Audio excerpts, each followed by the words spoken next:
Activated. Deactivated.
Sir, we should give the order.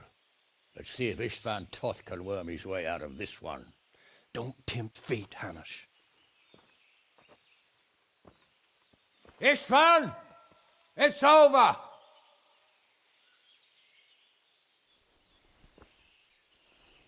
You want us to come and get you? I wouldn't advise that. Your friend Divish wants to see his wife alive again. And Sir Radzig? Are both hostages unharmed? For now, Hanush, unless circumstances change. Well, I'm glad to hear it. My guest is also safe and sound, but he's also quite keen to go home. I imagine you feel the same way. It's been a long time since you warmed yourself at your own hearth. I'm in no hurry. I've plenty of supplies here, grand view and excellent company. What more could I want? Your freedom! Freedom? Freedom to get an arrow in the back? Sir, we're all noblemen here, all bound by honor. I give you my word as a knight and lord, and that of my companions. If you release Lady Stephanie and Sir Radzig, you may leave the castle with your men and go on your way unharmed.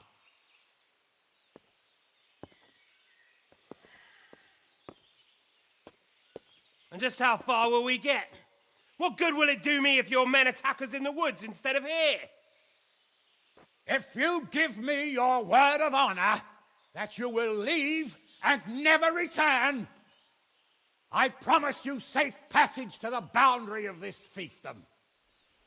What happens after that is up to you and the will of God Almighty. Very well then, but I want a small safeguard. I'll give you her ladyship, but Radzig comes with me.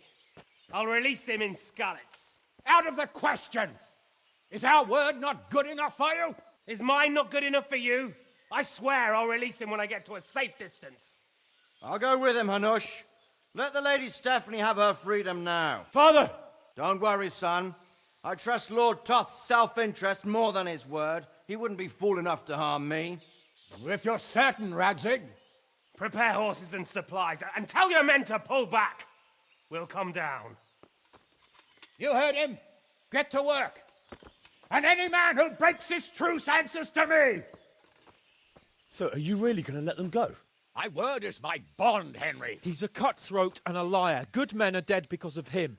What's to stop us from skewering him as soon as he sets foot outside? Our honor. If you let him go, he'll do the same again.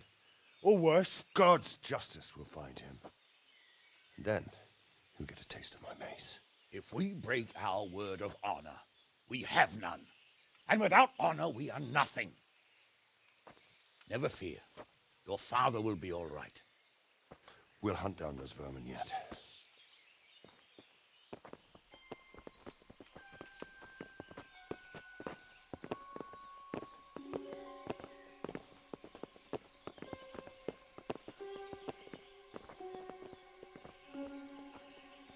Bring the horses.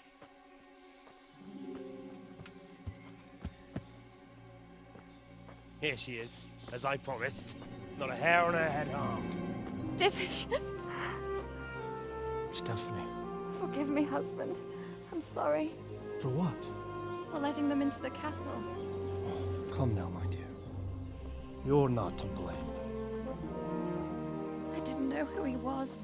He said he was your friend. Never mind. Did he hurt you? No.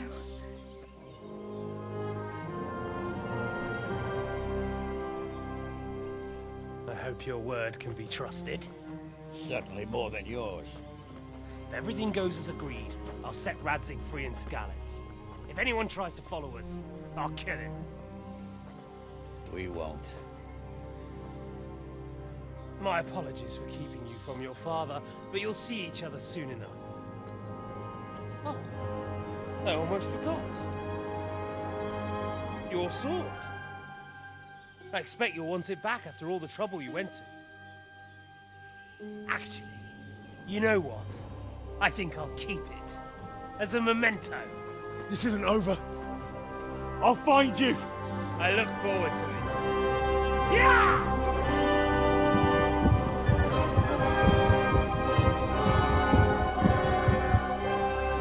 Quick! To the battlements! We have to see which way they go! Oh, they really are heading for Skalitz. Mount up, Henry. You've heard what he'll do if we follow them. We're not going to follow them. We just have to collect your father. Or do you want him to walk back here when they release him?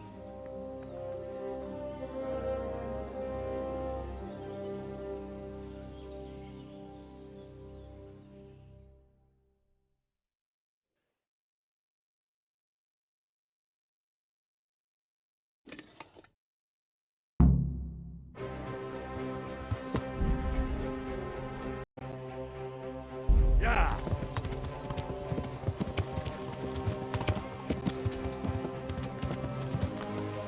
Yeah!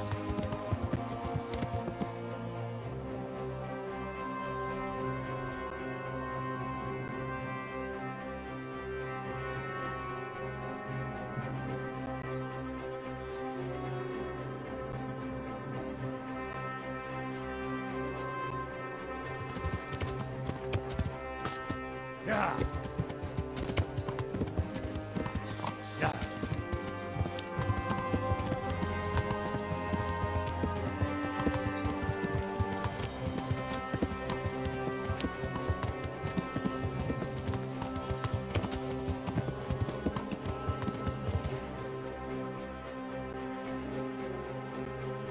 Yeah!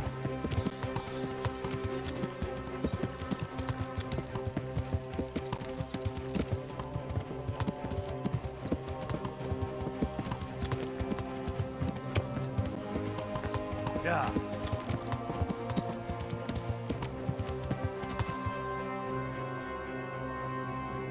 Yeah!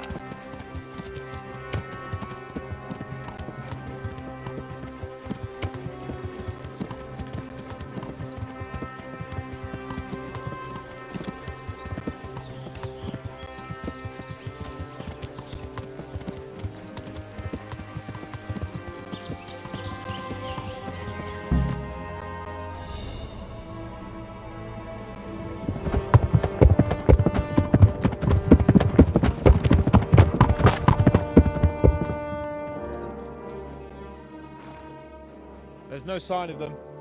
Move on.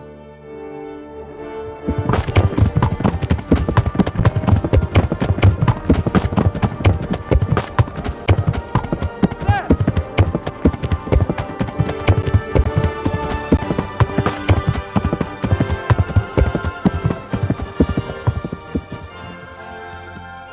I'm glad to see Istvan kept his word, sir.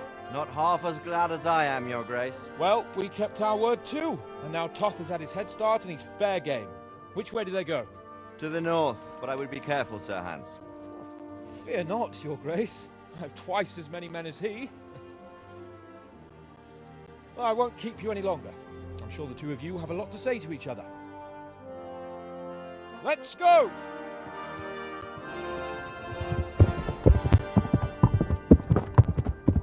You all right, Father? I am. They treated me quite decently. Although they did steal my horse, so I'll have to go back on foot.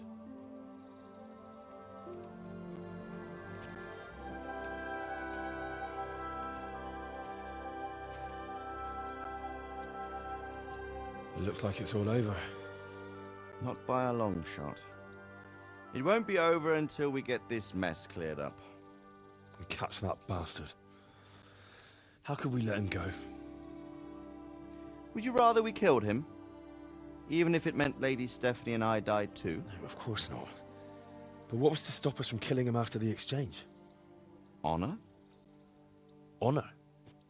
If the word of honor of a nobleman could not be trusted, then he would never have agreed to the exchange. And where's the honor in abandoning your son? You know how it is. We were young. It happened. And I couldn't marry a commoner. Then your father, Martin, came along and took care of both of you. He knew it. What? That I was your father? Certainly. He was a great man. He took you as his own. And always kept an eye on you. Of that you can be sure. I know so little about his past. He told you nothing. Oddly enough, even though you don't have his blood, you're very like him. When he was around your age, he became bored of his trade and set out to see the world. He lived through many adventures, even fought in a war. In a war? Yes, in Poland, I believe. And I don't think he cared much for it. That's why he wanted me to stay at home. He spent some time in Prague, then settled in Kuttenberg. But it seems he quarreled with someone there and finally ended up here. You know the rest. I loved him, but even so, I somehow always had a feeling I didn't quite fit in. It was in your blood, I suppose.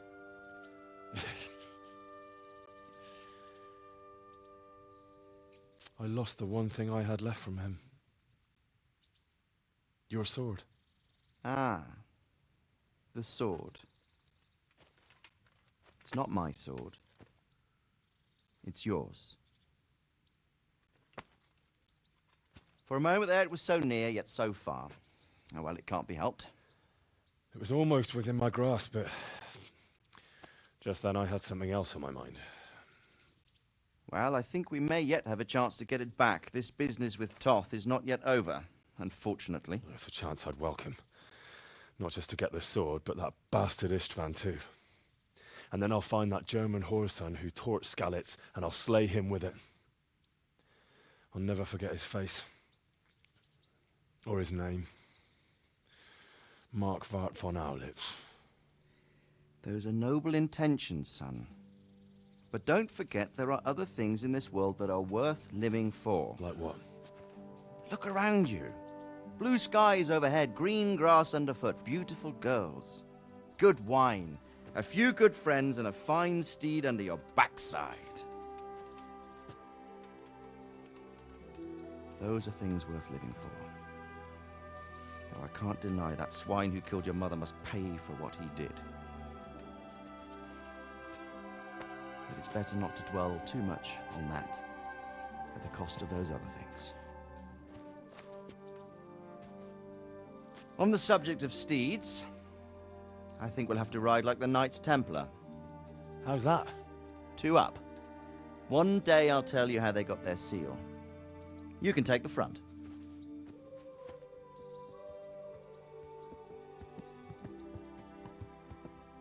It's like I always imagined it would be, teaching my boy to ride. Although it would be better if you were a little smaller. My word, it's all go today, isn't it? I wonder who this is. I think I know. It's Margrave Jobst. The king's cousin? I wonder what he wants. I guess we'll find out soon enough.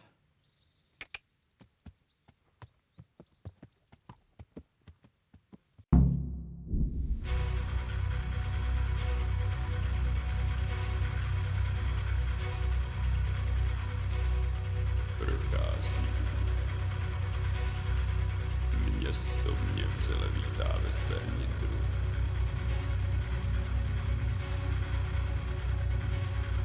Nemusím nic skrývat.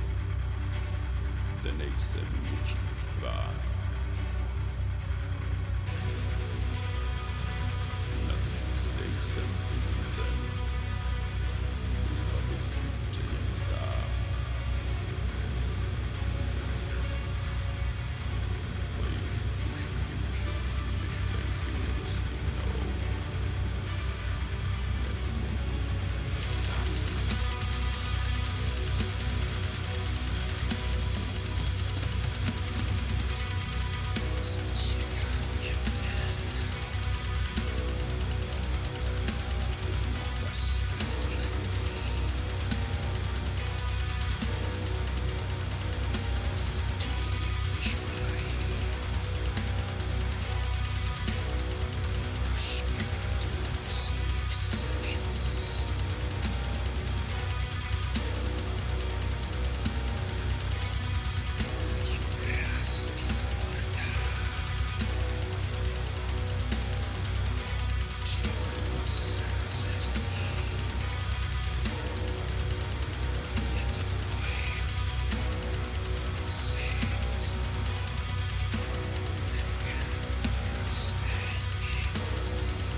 doing well, son.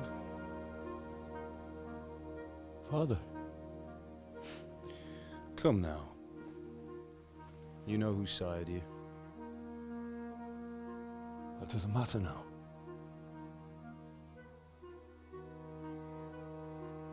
I miss you, Amar. I miss you very much. You'll be fine. We're proud of you.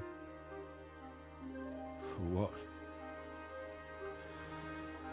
I let you down. I lost the sword. I let that bastard get away. Don't be so hard on yourself. There was nothing you could have done to save us. And someone has to live and carry the torch. As for the sword, it's just a thing. You didn't want me fighting. Now look at me. Standing up to evil isn't the same as sowing its seeds. You did what was right.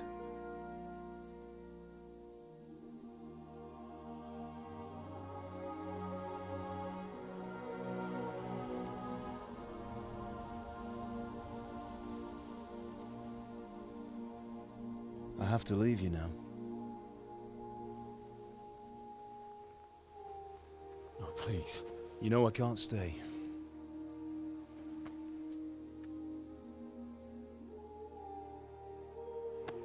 Will I ever see you again? God knows.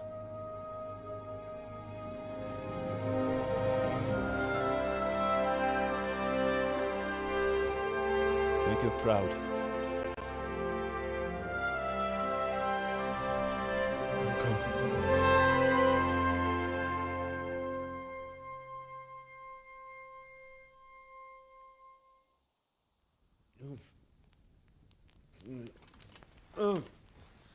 Don't go. No. What on earth were you dreaming about? I couldn't wake you, and it's well past dawn. Sir Radzig wants you at the upper castle. The lords are in council with Jobst. Right. I'll go straight away.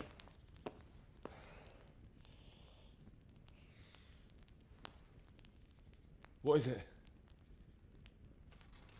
It's just...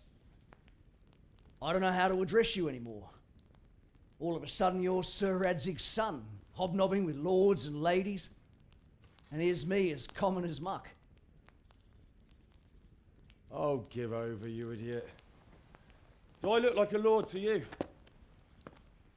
Not really. You're as much a lord as I am a nun. And I've never looked good in a habit. Get out of here! Or I'll have you clapped in the stocks.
Yeah.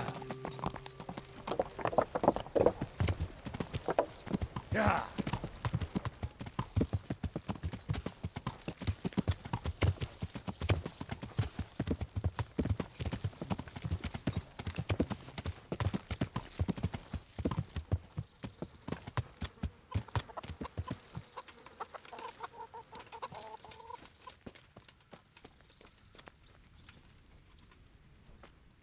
Greetings. God be with you. God's. I'm in. Get my. Take care.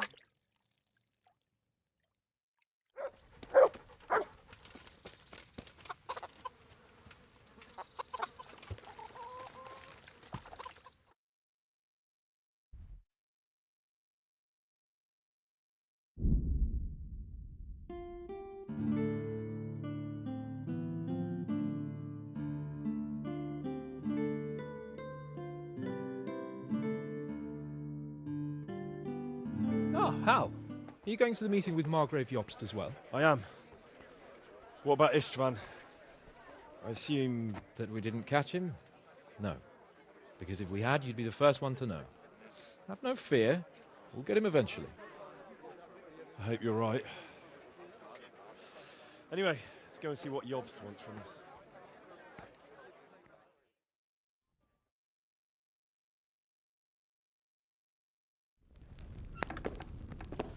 My lords, Christ's blessings on you all. And on you, Lord Capon. And this is my son, Henry. I didn't know you had a son, Sir Radzig. It came as a bit of a surprise to young Henry, too. This gentleman here is John II of Liechtenstein, a member of my council. I'm honored, gentlemen. Come join us. Margrave Jobst was just about to tell us the reason for his visit. Your Grace? I'm sure we're all agreed, Your Graces, that all this unrest must come to an end. This kingdom needs a king. Question is, which king? My cousin, Wenceslas IV, who is being held in captivity. I have to confess, my lord, that your answer surprises me a little. If I'm correctly informed, until recently you sided with your other cousin, Sigismund. That I cannot deny, and I have always stated my position plainly. But times have changed. How have they changed, Your Grace? Sir, there is one thing on which we undoubtedly concur. That King Wenceslas, unfortunately, did not inherit his father's gift for governing. Sadly, his failures have cost Bohemia, the nobles, and our whole Luxembourg family a great deal of money and effort. How did the king let it go so far, damn it? It's in his temperament. He cares only for wine, women, and the hunt. A king, in fact, who never wanted to be king. Then why didn't he just let his brother have the crown? Young sir, the crown weighs heavy when there are duties to be performed, but to surrender it means giving up great privileges too. But he did surrender power to his brother. When things started getting out of hand, Wenceslas appealed to Sigismund for help in restoring order. What, you're saying Wenceslas invited him here? This is starting to make my head spin. Actually, it makes sense when you think about it. Sigismund wanted to re-establish the power of the whole House of Luxembourg. He thought if he helped Wenceslas win the imperial crown, in return his brother would help him become the king of the Romans, and leave the actual reign of Bohemia and the empire to him. Sigismund would govern, while Wenceslas could carry on doing what he was best at, enjoying the life of the imperial court. Why wasn't Wenceslas crowned Holy Roman Emperor long ago? He was already elected king of the Romans. All he had to do was go and let the Pope put the damn imperial crown on his head. Who knows? Maybe he'd prefer hunting and consorting with bathhouse wenches to spending time with the Pope. Well, so would I must admit. Sigismund's plan seemed sound enough, but it didn't quite work out, did it? It worked for a while. He and his brother reached an agreement. Sigismund took over administration of the kingdom and began planning Wenceslas's journey to Rome for the imperial coronation. But then Wenceslas realized he would just be a puppet with a crown. I must say, Margrave Jobst, Wenceslas and Prokop behave rather like naughty children in need of a good clout about the ears. Sigismund would agree. He was already planning his rule of Bohemia, and all of a sudden, the rug was pulled from under him. I'd say he lost his patience and decided he'd drag Wenceslas to the coronation kicking and screaming if he had to. Just like a naughty child, as you say. So he abducted him and your brother Prokop too, if I heard correctly. Correct. And you helped him do it, if I heard correctly. Yes, your graces, it's true. I was there when Sigismund abducted Prokop. I thought everything could somehow be settled, that we could make my brother see sense.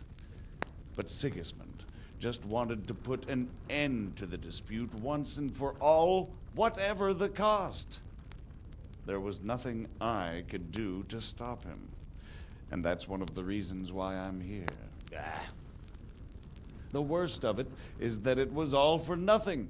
Instead of putting a stop to the revolt, it escalated it, and the result is this chaos we have today. That's true enough, sir. But I must admit now, I'm not sure what your position is. The king is incompetent, but we must protect him? The simple truth, gentlemen, is that for all of Wenceslas's faults, we have no one else. So we'll have to make do with his idleness. People like him, though. But what can we do now? Sigismund has the League of Lords behind him. Otto von Bergolf, Heinrich von Rosenberg. The situation has gotten completely out of control. Now even the nobles of the League of Lords are realizing that Sigismund wasn't the right choice. So now Bergolf is on your side. Are we to assemble an army together with him and face Sigismund on the field of battle? We're not in Hungary now. Such affairs may be settled elegantly, without unnecessary hostilities or expenses. I have negotiated an alliance with the Hungarian bishops, the Polish, and of course the Czech nobility, against Sigismund. Every day he is losing the ground under his feet, and that's why I need your help too. What kind of help, though? Sigismund has a massive army, and Rosenberg, Berghoff, and Prague are behind him. Do you have an army you could face him with? But that's not what I mean at all. There's been a revolt against Sigismund in Hungary, partly due to my efforts, and now he'll have to choose whether he wants to gain the Bohemian crown, which is a very risky enterprise, or hold on to the Hungarian one. He can't have both. And there's a tough struggle awaiting him in Hungary. I'm not sure he'll win, and Rosenberg and Berghoff know it too. They're not stupid. If the Bohemian nobility stands together, they will turn. We are men of little consequence, Margrave. Radzig here lost everything because of his alliance with Wenceslas. Sir Divish came within a hair of the same fate. Even Rattay is defenseless against Sigismund and the League of Lords. What's more, your grace, King Wenceslas languishes in captivity in Vienna. He can't rule too well from there. And what do you propose? To sit with your arms folded till the Bohemian lands are turned to ashes like Skalitz? We have to put a stop to this senseless war. And do you know, sir, what the true position of the League of Lords is?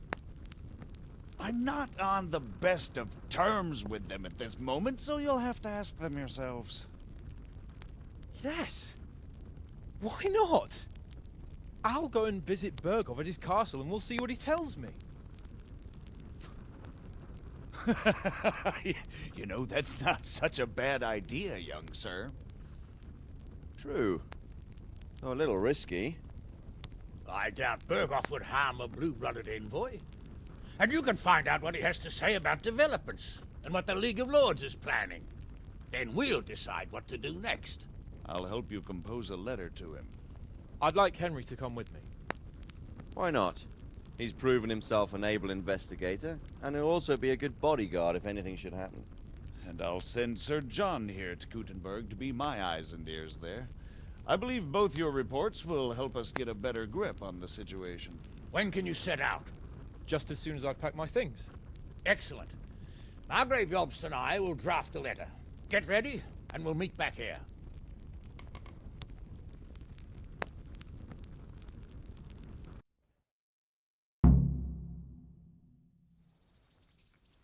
I expect it would be best to write it in your name as Lord of Lipa. Quite so, Margrave.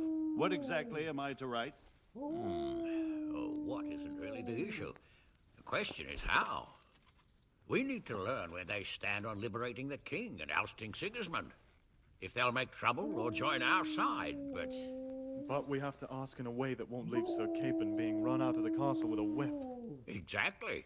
How about writing that you're concerned about current events and that you want to see things settled peaceably, and then ask the opinion of the League of Lords? Very well said, sir. And what they want to do about freeing King Wenceslas. Whether they think liberating King Wenceslas IV might contribute to resolving the dispute? And what they plan to do about the god-awful mess in this country. What steps they envisage taking to end the pillaging of Bohemia by foreign armies? I couldn't have put it better myself. Well, I'd also venture to suggest one more. What is their stance on that is, the initiatives of Margrave Jobst of Moravia and a large part of the Bohemian nobility? Whether they plan to take action against them or support their efforts? You read my thoughts, sir.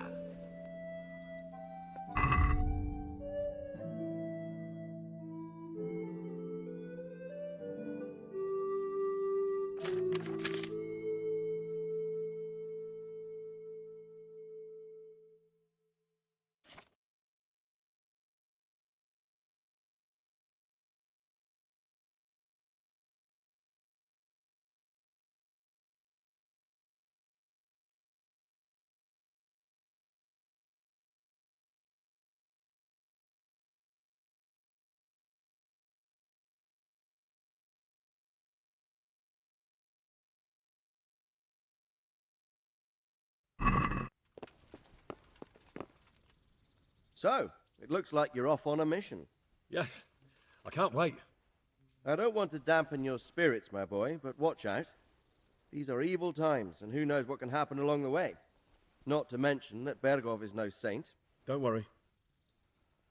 I know. You've shown you can fend for yourself, but do take care. You'll be traveling as Lord Capon's bodyguard. You'll be there to make sure nothing untoward happens to him. Keep your eyes peeled and your ears wide open.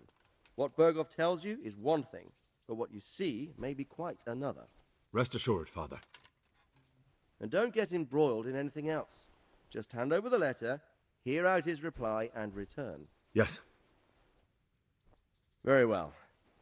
Bergov is at Trotsky Castle. I think you'll find it quite an eye-opener. It's one of the finest castles in the land.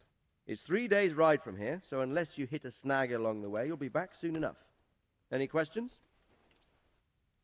I'm getting a bit lost in the Luxembourg lineage. It all seems a bit too tangled. The Luxembourgs have ruled the Empire and Bohemia for almost 100 years now. Emperor Charles brought this land to prominence. When he was in power, things had never been so good. Wenceslas and Sigismund are his sons, but by different mothers. Jobst and Prokop are their cousins. They were entrusted with governing Moravia. But instead, they've been in a bitter armed feud for years. And now Sigismund's fallen out with Wenceslas. Wenceslas also had another brother, the youngest, John of Görlitz, who was most probably poisoned. They seem like a hot-blooded lot. It's hard to keep up with their affairs, since they tend to change their alliances from one day to the next. Who is he really, this Jobst? The cousin of King Wenceslas. He's the Margrave of Moravia. I admit I don't know what to make of him myself. Until recently, he was allied with the League of Lords. For a time, he even served Rupert of the Palatinate against the king. And now suddenly, he's reversed his position. I don't know what led him to do it, and one can't help being suspicious. It's best to keep a watchful eye on him. But he really is the leader of the resistance against Sigismund these days. We'll just have to see how it all turns out. I'm a bit concerned so many people seem to think so little of King Wenceslas. You knew him, didn't you? What's he really like? Well, there's no straightforward answer to that question. He certainly makes a great hunting and drinking companion, but he can be very fiery and impetuous when things don't go how he'd like them. He never had much of a head for high office. He finds it tiresome. But once a man's grasped the scepter, it's hard to let it go again. You can't just abscond. You've seen for yourself what happens when he disappears for a few months. Better a bad but legitimate king than a bloody war over the throne. Who is this Prokop that Job spoke of? Jobst's brother, the king's cousin. He and Jobst warred over Moravian supremacy for years. Then they were allies for a while, betrayed Wenceslas and sided with Rupert of the Palatinate. But after Sigismund abducted Wenceslas, Prokop fomented a revolt against him, and Sigismund had him captured. Politics. Make of it what you will. I, for one, can't make head or tail of it most of the time. The League of Lords and that Berghoff we're off to see. Who are they exactly? The lords of the powerful houses. Heinrich of Rosenberg, Otto of Berghoff, Heinrich of Radetz, and others. They're unhappy with the way their influence declined after Wenceslas surrounded himself with the lesser orders of nobility. They abducted the king years ago and made him bow to their will. They got away with it that time, and now they've joined forces with Sigismund and done it again. But now it seems that Sigismund's behavior is starting to rub them up the wrong way, so they may well be thinking twice. We'll see what Berghoff has to say. I don't know all that much about Sigismund. He's the king's younger brother and king of Hungary in his own right. 7 years ago, he led a crusade against the Turks and was defeated at Nicopolis. Some say it was due to the recklessness of the French knights, most of whom were mercilessly slaughtered. Sigismund is ambitious and capable. He might well make a better ruler than Wenceslas, but he's arrogant, and to our misfortune, brutal. Not long ago, he himself was held captive by the Hungarian nobility. They dislike him as much as some of the Czech and German noblemen do his brother Wenceslas. Ironically, Wenceslas joined forces with Jobst to liberate him, and now this is how Sigismund repays his brother. There's no doubt about it. God does move in mysterious ways. Rupert of the Palatinate. That's a name I hadn't heard before today. Rupert is the Prince-Elector of the Palatinate. What's a Prince-Elector? The Prince-Electors are dignitaries of the Holy Roman Empire who have the right to elect the King of the Romans, who would then be crowned Holy Roman Emperor by the Pope. Rupert took the title for himself with the help of 3 other Prince-Electors, even though Wenceslas had already been appointed. Some of the nobility in the empire recognized Rupert's claim, but when he went to Rome to be crowned emperor, it turned into a fiasco. Now he's doing his utmost to get Wenceslas to acknowledge him, but so far without success. So, now we have 2 kings of the Romans. Jobst sided with Sigismund for a while, but now he's switched allegiance. He seems to do that quite a lot. That young man, Sir John of Liechtenstein. Why is he here? The Liechtensteins are a powerful Austrian family with estates in Austria and Moravia. Sir John sits on Jobst's council. Since the king's being held captive in Vienna, I suppose it makes sense to have a powerful Austrian house as allies. It could be very useful. That's about all. Very well. Take the letter from Sir Hanush. And good luck, son.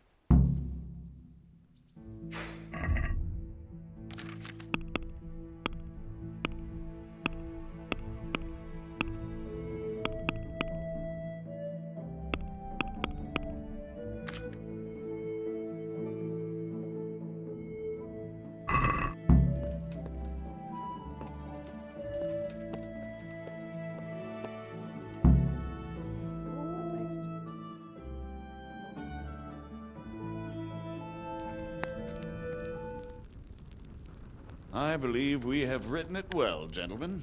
Without a doubt. No one could deduce from this whether we are Sigismund's allies or foes. I must travel back to Brno now, but soon I will go to Brandenburg and I will stop here on the way back. By then, Sir Capon should be back and we can discuss how to proceed. Right. Before you leave, my lord, there is one thing that gives me no rest. Why did Sigismund come as a foe? It makes no sense. If I may, sir, I think I can explain.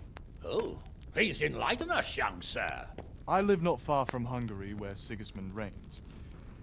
It is a savage country, and the constant war with the Turks has hardened the people. They need a monarch with an iron hand. So when Sigismund felt the wind of revolt, he reacted as he would at home. Only what works on the Hungarian nobles does not work here in Bohemia. Bringing order is one thing, but slaughtering and pillaging with a horde of barbarians quite another. What purpose does that serve? But Sigismund did give the Bohemian nobles a chance to take his side. It was only when they refused his ultimatum that he lost patience and took to the sword. As for the barbarians, he could afford nothing better. The Hungarian nobility would gain nothing from joining his campaign in Bohemia. He didn't have enough coin for a regular army, and so he recruited the Cumans. What he does not pay them, they make up for in plunder. But in the end, he didn't have enough to even satisfy the Cumans. That's why he raided Gutenberg and Skalitz. He wanted the silver. That makes sense. My lords, how's the letter coming along? It's done. Then we can be on our way. Now remember what we said, boy. All you have to do is deliver the letter, listen to the answer, and come back here. Don't provoke Berghoff in any way. Provoke? Me? Never, Uncle. We'll be back in a few days. Farewell, your graces. Come, Henry, my men are waiting. I wish you Godspeed.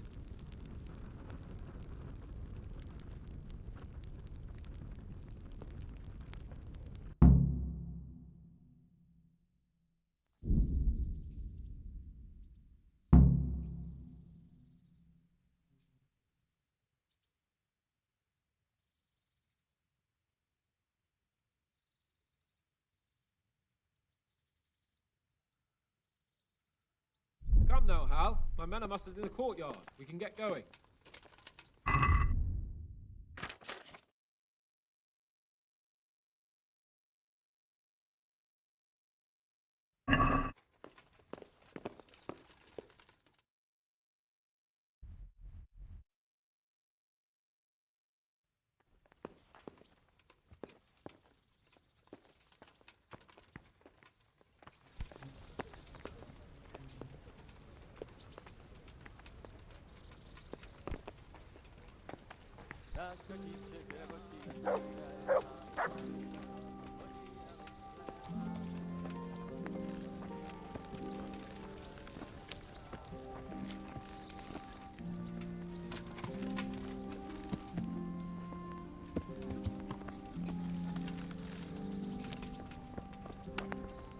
So, can we set off now, Henry? Of course. I can't wait. So, to horse! The Lord of Berghoff is bound to be waiting us eagerly.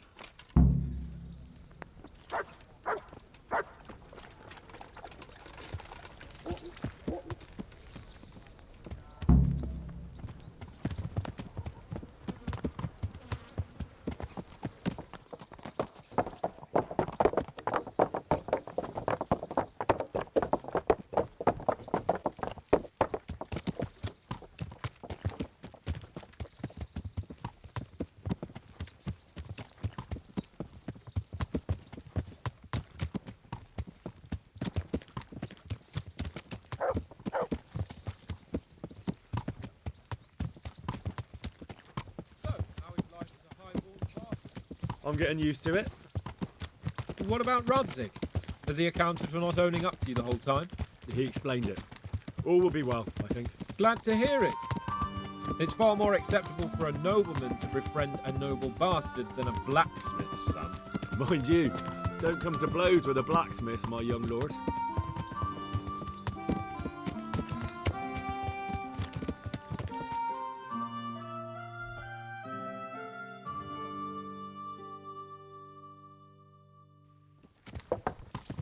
What do you think about Sir Jobst and his plan? Well,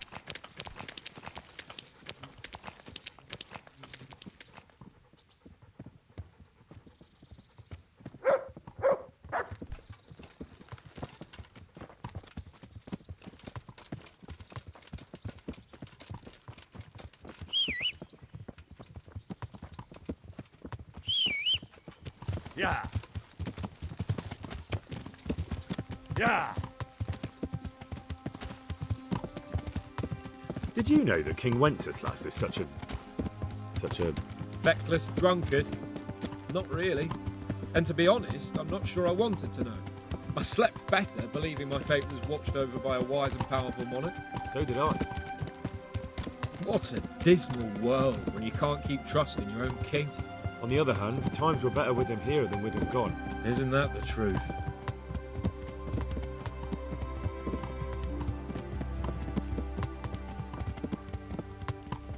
What do you think of Sigismund?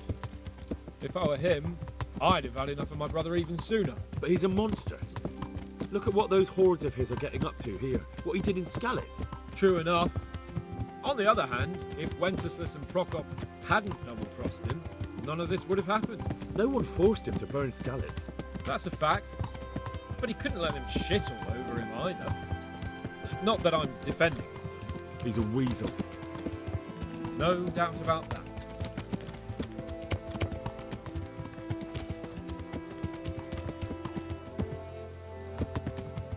Do you know anything about Prokop? Ha! Sir Hanush could tell you a thing or two about him. Why? Last winter, a certain Sir Jan Sokol of Lambert, a well-known knight, or robber baron to some, tried to occupy the city of Iglau, which was on the orders of none other than Prokop. And what has that got to do with Hanush? Well, he was there with him. Of course, that's not something to brag about in front of Jobst. And what was it all about? They wanted to occupy a city that was on the side of the League of Lords, but despite there being several hundred strong, they didn't take it. For one thing, they couldn't get past the Iglau women, with their pitchforks and cauldrons of hot water. I would never have thought of Sir Hanush as such a rebel.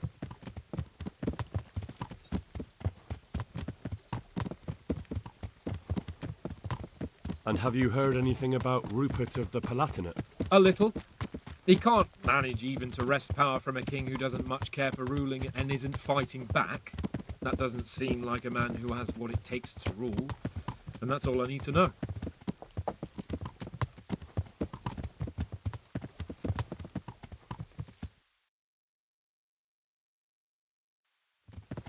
And that Berghoff we're going to see, do you know anything about him? I haven't heard much good about him, but I have a feeling that some other nobles are quite in awe of him. And his castle is apparently quite impressive. I'll be interested to see for myself.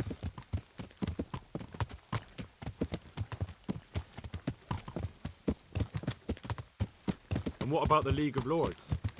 Wealthy, pompous. The king doesn't seem to like them much. He's chosen to let the lesser ranks of the nobility into his circle, men like your father. I admit I don't blame him one bit. But the lords weren't happy about their lost influence, so they put their foot down. If I were Wenceslas, I'd have let them hang after they abducted me the first time. But he gave them seats at the provincial council? Little wonder they're back at their old tricks.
about it, Henry? Can we go? Are you ready for this? Of course. At last I'll get to see more of the country and have a bit of an outing. Quite.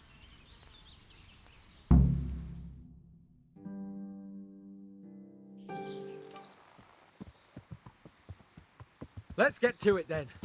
I finally have the feeling we're doing something worthwhile. We're helping to save the king. Instead of saving his drunken majesty, I'd rather find that whoreson who murdered my parents, get the sword back from him, and skewer him with it. Cheer up, Henry. I have a feeling you'll get your chance one day, and it won't be long in coming. Forward, men! Audentes fortuna juvat!